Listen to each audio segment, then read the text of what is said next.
കേരളത്തിൽ ആദ്യമായിട്ട് ഞാൻ ടൈം മിഷൻ കണ്ടുപിടിച്ചേ. ഇത് കേട്ടിട്ട് എങ്ങോട്ടു ഒരു കാര്യം ചെയ്യാം, കുറെ കാലഘട്ടം പുറമോട്ട് പോയിട്ട് എന്റെ പെണ്ണുപിള്ളരെ എന്റെ മണ്ടേ കെട്ടിച്ചൊരു ബ്രോക്കർ ഉണ്ട്, അവന്റെ ചെറുക്കൻ നമ്മളൊക്കെ രണ്ടെണ്ണം കൊടുത്താലോ? എന്തിന് ഞാൻ കാണിച്ച മണ്ടത്തരത്തിന് എന്തിനാ വല്ലവന്റെ ഭർത്തി? ഈ മിഷൻ വെച്ചിട്ട് എനിക്കൊരു ഐഡിയ ഉണ്ട്, ഞാൻ ആ ലക്ഷ്യസ്ഥാനത്ത് തന്നെ എത്തും. ഇത് ഞാനിന്ന് പൊളിക്കും. പൊളിഞ്ഞു എന്റെ വരവ് കണ്ടപ്പോൾ എനിക്കറിയാത് പൊളിയുമെന്ന്. എടീ ഞാൻ ടൈം മിഷൻ കണ്ടുപിടിച്ചു. ആണോ? അങ്ങനെയാണെങ്കിലേ ഈ അരിപ്പാട് ഒന്ന് കീറിയിട്ടിട്ടും തയ്ച്ചെന്നേ. ഞാൻ തയ്യൽ മിഷൻ അല്ല കണ്ടുപിടിച്ചു, ടൈം മിഷൻ. ഒരു ടൈമിംഗ് ഇല്ലാത്ത നിങ്ങൾ ആ ടൈം മിഷൻ കണ്ടുപിടിക്കും. അങ്ങനെ പറയരുത് കേട്ടാ. ഈ ടൈം മിഷൻ കണ്ടുപിടിക്കാൻ വേണ്ടി ഞാൻ എന്തോരം കഷ്ടപ്പെട്ടെന്നറിയോ? ഊണില്ല, ഉറക്കമില്ല, കുളിയില്ല, വലുതേപ്പില്ല. ഇതൊന്നും നിങ്ങൾക്ക് ആദ്യം ഇല്ലായിരുന്നല്ലോ. ഈ മക്കളെ അതല്ലെന്ന്, ഈ ടൈം മിഷൻ ഒരുപാട് പ്രത്യേകതകളുണ്ട്. ഇത് കയറി കഴിഞ്ഞാൽ നമുക്ക് ഒരുപാട് പുറമോട്ട് പോവാടി. പിറകോട്ട് പോകുന്നതിന് ഇതിൽ കയറി ഇരിക്കുന്നത് നിങ്ങൾക്ക് തിരിഞ്ഞങ്ങ് നടന്നേച്ചാ പോരെ. അതല്ലെന്ന് പറഞ്ഞത്. ഈ ടൈം മിഷനകത്ത് കയറി കഴിഞ്ഞാൽ ഇപ്പൊ 2025 മാസങ്ങൾ പുറകോട്ട് പോവാം, പിന്നെ അത് വർഷങ്ങൾ പുറകോട്ട് പോകും. അങ്ങനെ പോയി നൂറ്റാണ്ടുകൾ, യുഗങ്ങൾ, അങ്ങനെ ഒരുപാട് കാലഘട്ടം പുറകോട്ട് പോടി. അപ്പൊ ഇതിൽ കയറി നിങ്ങൾ ഏത് കാലഘട്ടത്തോട്ടാ പോകാൻ പോകണം? ഞാൻ രമണനും ചന്ദ്രികയുടെയും കാലഘട്ടത്തിൽ പോകും. ബെസ്റ്റ്. എന്നിട്ട് രമണനോട് പറയും, എടാ രമണ, നിന്നെ എന്തായാലും ഈ ചന്ദ്രിക തേക്കും, അപ്പൊ നീ ആത്മഹത്യ ചെയ്യില്ല എന്ന് പറയും. എന്തിനാണ് അവിടെ പോയി കുത്തിത്തിരിപ്പ് ഉണ്ടാക്കുന്നത്? ആ പാവം പിടിച്ച ചന്ദ്രിക നിങ്ങളോട് എന്ത് ചെയ്ത്? ചന്ദ്രിക എന്ത് ചെയ്യുന്നു? എടി അവളാണെടി കേരളത്തിലെ ആദ്യത്തെ അശ്വതി അച്ചു. അവള് വന്ന കേരളത്തിൽ മൊത്തം അശ്വതി അച്ചുക്കളല്ലായിരുന്നോടി. എടി അതുകൊണ്ടാ. എന്നിട്ട് ഞാൻ അവിടെ ചെന്ന് ഈ അശ്വതി അച്ചുവിന്റെ പ്ലാനും പദ്ധതി മുളയിലാകും നുള്ളും. എന്നിട്ട് ഞാൻ കുറച്ച് ചെറുപ്പക്കാർ രക്ഷപ്പെടുത്തും. എന്നിട്ട് തേപ്പിട്ട് ചെറുപ്പക്കാർക്ക് ഞാൻ ഈ മിഷൻ ഡെഡിക്കേറ്റ് ചെയ്യും. ഇത് വെറും ഭ്രാന്തല്ല, നട്ടപ്പിരാന്ത്. അപ്പൊ നിനക്ക് എന്നെ വിശ്വാസമില്ല? അതാദ്യം ഇല്ലല്ലോ. എടി പൊന്നു മോളെ, ഇതിനകത്തോടെ കയറി നമുക്ക് കുറച്ച് കാലഘട്ടം പിറമോട്ട് പോടി. മനുഷ്യനാ ഈ സ്വിച്ചിനകത്ത് അയ്യോ ചേട്ടൻ പറഞ്ഞ പിന്നെ ആദ്യം വിശ്വസിച്ചില്ല കേട്ടോ.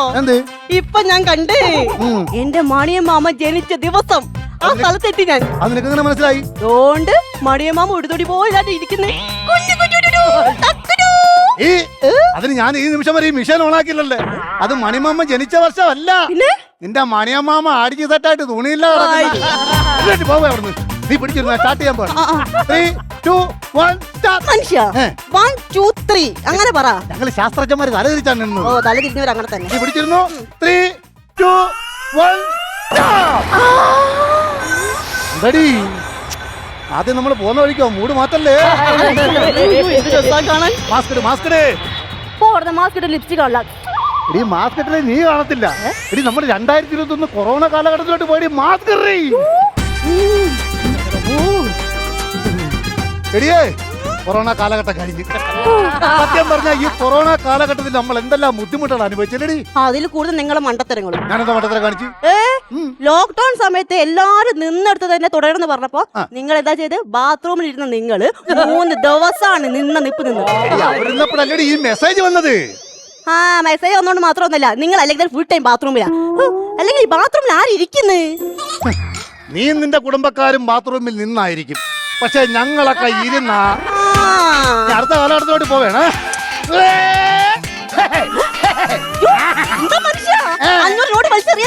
എടി 2016 500 നോട്ടുകൾ മൊത്തം നിരോധിച്ചില്ലേ? പോരായിട്ട് നമ്മള് പഴയ കാലഘട്ടത്തിലാണ് പോകുന്നത്. അപ്പൊ നമുക്ക് പഴയ 500 നോട്ടല്ലേ വേണ്ടത്. നിങ്ങളുടെ കയ്യിൽ പഴയ 500 നോട്ട് ഉണ്ടോ? അയ്യോ ഇല്ലടി. ഓ പിന്നെ നമ്മൾ 2025 തിരിച്ചു പോകുമ്പോ എന്തോണ്ട് ജീവിക്കും? ഒരു മണ്ടത്തരം പറ്റിയടേ. ഒന്നോ വിട് വണ്ടി വിട്. നീ മുറുക്കി പിടിച്ചിരുന്നോ? ഞാൻ 100, 110 ഇപ്പൊ ഞാൻ പോകും. രക്ഷപ്പെട്ടു. എന്തോ സ്പീഡ് അത്. ഇപ്പൊ നമ്മൾ കഴിഞ്ഞ പോയ കാലഘട്ടം എന്നറിയോ? 2K. അവളാണ് കഞ്ചാവ്, MDMA, സിറിഞ്ച്, എന്റെ പൊന്നു അതെല്ലാം കൂടെ കണ്ട് നമുക്ക് പ്രാന്തായി പോകും. സത്യം പറഞ്ഞ ഈ 90s എത്തിയപ്പോഴാണ് ഒരു സമാധാനമായത്. ആ കാലഘട്ടത്തിലെ ഭയങ്കര ഉപദേശം ഉള്ളത്. ഉപദേശം മാത്രമൊന്നല്ല, 90s ഏറ്റവും കൂടുതൽ നിരാശ കാമുകന്മാരുള്ളത്. ചേട്ടാ നമ്മളിപ്പോ വന്നിട്ടേ 1-2 കാലഘട്ടം കഴിഞ്ഞില്ലേ? ആ ഈ 1-2 കാലഘട്ടത്തിലും ഒരേ ഒരാൾ മാത്രം പല പല വീടുകൾ കയറി പെണ്ണ് കണ്ട് ഇറങ്ങുന്നുണ്ട്. അതാരാ നോക്കിയൊന്ന്? ആരാണെന്ന് നിനക്ക് മനസ്സിലായില്ലയോ? എടി അതാണ് നമ്മളെ കുട്ടിയെ. 3 കാലഘട്ടത്തിലല്ലേ നീ ഇവനെ കണ്ടോളൂ. നമ്മള് പുറമോട്ട് പോയല്ലയോ, ഇവനെ കണ്ടു കേട്ടപ്പോഴും മടുക്കും. അവൻ ഇപ്പോഴും കുട്ടിയാക്കിലാണോ? പേരിൽ മാത്രം. അങ്കമാടി ഉണ്ടടി. അയ്യോ 90s അങ്കണവാടി. അയ്യോ ചേട്ടാ, എല്ലാ കുട്ടികൾ ഒന്നിച്ച് സംസാരിച്ചിരിക്കുന്നല്ലേ? അതെന്താ ചേട്ടാ ഒരു കുട്ടി മാത്രം മാറി നിന്നിട്ട് ഒരു പരസ്പര ബന്ധമില്ലാതെ സംസാരിക്കുന്നേ? അതാരാ നിനക്ക് മനസ്സിലായോ? അതാണ് കോമഡി മാസ്റ്റേഴ്സിലെ ഗസ്റ്റ് സീറ്റിലിരിക്കുന്ന ശ്രീവിദ്യ. അപ്പൊ ഈ പെങ്കൊച്ചി ഈ പ്രായം മുതലേ ഒരു കിളി പോയി ആയിട്ടാണല്ലേ? ഒരു കിളി അല്ലടി, ഒരു കൂട് കിളി മുട്ടയടക്കം പറഞ്ഞോ. മോനെ തെറ്റ് ചെയ്യാത്തവരായി ആരുണ്ട് ഗോപു? ചേട്ടാ ചേട്ടാ എന്തിനാ ഇങ്ങനെ തോർത്തു കെട്ടുന്നേ? അടി, ഈ കാലഘട്ടത്തിൽ ഞങ്ങൾ ഇങ്ങനെ തോർത്തൊക്കെ കെട്ടി തിയേറ്ററിൽ ചെന്നിട്ട് ഇങ്ങനെ ഒരു ഇരുത്തായിരിക്കും. അതെന്തിന്? ഇങ്ങനെ പിറവിൽ ആരെങ്കിലും നമ്മളെ സ്വന്തക്കാരോ ബന്ധുക്കാരോ ഉണ്ടെങ്കിൽ കാണാതിരിക്കാൻ. നാണം കേട്ട മനുഷ്യ, നിങ്ങൾക്ക് നാളെ തിയേറ്ററിൽ പോയി ഇങ്ങനെ ചരിഞ്ഞിരിക്കാൻ. അത് എന്നോടല്ല പറയേണ്ടത്. പിറവി ഇരുന്നിട്ട് കാണാൻ പറ്റത്തില്ലെന്ന് പറഞ്ഞ എന്റെ തലക്കിട്ടടിച്ച നിന്റെ അച്ഛനോടേ പറ. നിങ്ങൾ വണ്ടി വിട്ട് കാലഘട്ടം മാറട്ടെ. ഇത് ശരിയില്ല. റോഡി ചേട്ടാ, അവിടെ ഒരു സ്റ്റേജ് ഷോ നടക്കുന്നത്. എടി, അത് കൊച്ചിൻ കലാഭവന്റെ ആദ്യകാലത്തെ മിമിക്സ് നടക്കുന്നു. പിന്നെ സിദ്ദിഖ് ലാൽ സാറൊക്കെ നിൽക്കുന്നു. ഇപ്പൊ കണ്ട എല്ലാരും അച്ഛൻ അമ്മ അവിടെ സ്കിറ്റ് നടക്കുന്നു. ഒന്ന് കണ്ടിട്ട് പോയാലോ? ഹോട്ടലല്ലേ? അതെ ഹോട്ടലാണ്. പുട്ടുണ്ടോ? പിന്നെ പുട്ടുണ്ട്. കോഴിയുണ്ടോ? അതുകൊണ്ട് എങ്കിൽ ഒരു കാര്യം ചെയ്യ്, ആ പുട്ടെടുത്ത് കോഴിക്കിട്ട് കൊടു. എങ്ങനെ ഇരിക്കുന്നു? എത്ര വർഷങ്ങൾക്ക് മുമ്പുള്ള ഈ കോമഡിയാണെന്ന് അറിയാമോ? ഇപ്പൊ 2025 കോമഡി മാസ്റ്റേഴ്സിൽ ഫ്രഷ് കൗണ്ടർ ആ കിരണും നമ്മളെ പ്രശാന്ത് കൊണ്ട് അടിച്ചോണ്ടിരിക്കുന്നത്. ഒരു ദിവസം ഞാൻ അനൂജ് സാറിന് ഇതിൽ കയറ്റി ഞാനിവിടെ കൊണ്ടുവന്നത് കാണിക്കും. അന്ന് തീരെ അവന്റെ അമ്പളിക്കുട്ടൻ. ചേട്ടാ, ഒരു ഹിപ്പി മുടിക്കാരനും ഒരു പെണ്ണുതാ മരത്തിന്റെ വട്ടം ചുറ്റി കളിക്കുന്ന. എടി, അതാണ് അന്നത്തെ കാലത്തെ മരം ചുറ്റി പ്രേമം. അപ്പൊ 2025 അതേ മരം വെട്ടി കട്ടിലുണ്ടാക്കി അതിന്റെ 4 ചുറ്റും കിടന്ന് കറങ്ങുന്നതാണ് 2025 പ്രേമം. ഓയാ, അങ്ങനെ ചില പേരൊക്കെ പറയാ. കൊറേ നല്ല അടിപൊളി പയ്യന്മാര്. അത് വേറൊന്നുമല്ല, അത് 80 കാലഘട്ടത്തിൽ ഏതോ സിനിമയുടെ ഓഡിഷൻ നടക്കുന്നു. ഓ, നല്ല സുന്ദരന്മാരാട്ടോ. അവർക്ക് സെലക്ഷൻ ഉറപ്പാണ്. ചേട്ടാ, അവിടെ ഒരുത്ത മരം ചാരി ഇരിക്കുന്നുണ്ടാ? അവന് സെലക്ഷൻ കിട്ടൂല. അവരെ കോലം നോക്കും, മുടി നീട്ടി ഒരു ലുക്കില്ല. നായകനാണ് ഒരു ലുക്കില്ല. ആ മരത്തിൽ ചാരിയിരിക്കുന്നു, ആ തോളും ചരിഞ്ഞിരിക്കുന്നു ഇപ്പി മുടിക്കാരൻ. എടി നനകിഴങ്ങ, അതാരാന്നറിയാവോ? അതാണ് ഇന്ന് മലയാള സിനിമാ ലോകം അടക്കി ഭരിക്കുന്ന സൂപ്പർ സ്റ്റാർ മോഹൻലാൽ.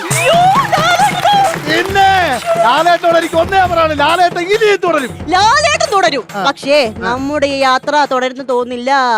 വണ്ടി നിക്കുന്നു ചേട്ടാ. എടിയേ, ഞാൻ നേരത്തെ കാര്യം പറയാൻ മറന്നുപോയി.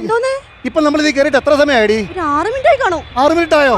എങ്കിലേ 6 മിനിറ്റ് ആവുമ്പോഴത്തേക്ക് ഇതിന്റെ ബാറ്ററി താനെ ചാർജ് കയറുന്നിട്ട് ഓട്ടോമാറ്റിക് ആയിട്ട് ഓഫ് ആവൂടി. ബാറ്ററി ചാർജ് എന്തോ ചെയ്യും? എന്റെ അടുത്ത് ചോദിച്ചിട്ടായിരുന്നു, അങ്ങോട്ട് പോയി. ചേച്ചി, ഞങ്ങളുടെ സ്കിറ്റിന്റെ ക്ലൈമാക്സിന് കുറച്ചുകൂടി ദൂരം പോവാനുണ്ട്. ചേച്ചി ബാറ്ററി കുറച്ച് ചാർജ് ചെയ്താൻ പറ്റുമോ? അങ്ങനെ ചാർജ് ചെയ്ത് തന്നാൽ ടെലിവിഷൻ ചരിത്രത്തിൽ ഇന്ന് വരെ കാണാത്ത ഒരു പോളപ്പ ക്ലൈമാക്സ് ഞങ്ങൾ ഇപ്പൊ ഇവിടെ കാണിച്ചു തരാം. അവര് ചാർജ് ചെയ്ത് തന്നില്ലല്ലോ. ഇവർക്ക് ആർക്കും അത്രയും വലിയൊരു ക്ലൈമാക്സ് കാണാൻ യോഗം അല്ലെന്ന് കരുതും. അല്ലേടി നിമിഷേ? അതെ അതെ.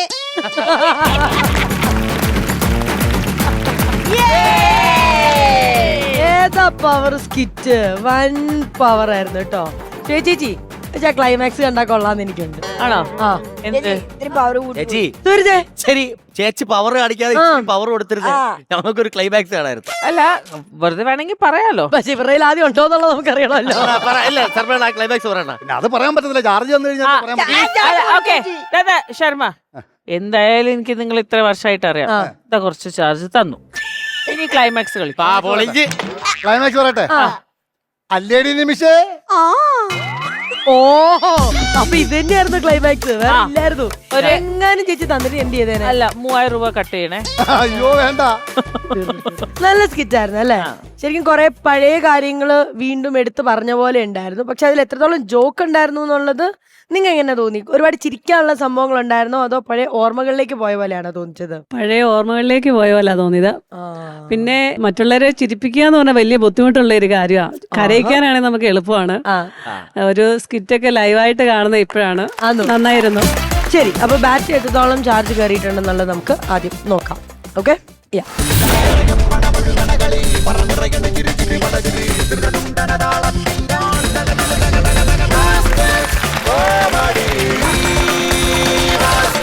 ₹14,000 ആണ് നേടിയിരിക്കുന്നത്. ഒരു പക്ഷെ നിങ്ങൾ വിചാരിച്ചിരുന്ന അത്രയുമായിരുന്നോ? അല്ല, ഒരിക്കലും. പിന്നെ എനിക്ക് ഈ ടൈം ട്രാവലിന്റെ ഒരു സാധനം നമ്മൾ നന്നായിട്ട് എൻജോയ് ചെയ്തു. സത്യം, ആ മൊമെന്റ്സ് ഭയങ്കരമായിട്ട് എൻജോയ് ചെയ്തു. പക്ഷെ കൗണ്ടേഴ്സിൽ ചിരിക്കാനുള്ള ഒരു സാധനം, അതായത് ബാറ്ററി ചാർജ് ചെയ്യാനുള്ള ഒരു സാധനം അല്ല, ഇവരെന്താ കൗണ്ടേഴ്സിന്റെ ഇടയിൽ ഭയങ്കര ഗ്യാപ്സ് ഉണ്ടായിരുന്നു. അല്ലാതെ കഥ ഇല്ല അങ്ങനെയൊന്നുമല്ല. പെർഫോമൻസ് എന്ന് ചോദിച്ചാൽ പെർഫെക്റ്റ് 100. പക്ഷെ ഒരു ചിരിയും വേറെ ചിരിന്റെ ഇടയിൽ ഭയങ്കര ഗ്യാപ്സ് ഉണ്ടായിരുന്നു. അതാണ്. കുഴപ്പമില്ല. അപ്പൊ എന്തായാലും 14,000 റുപ്പീസ് ആണ് നിങ്ങൾക്ക് ഇത്തവണ സ്കിറ്റിന് ലഭിച്ചിരിക്കുന്നത്.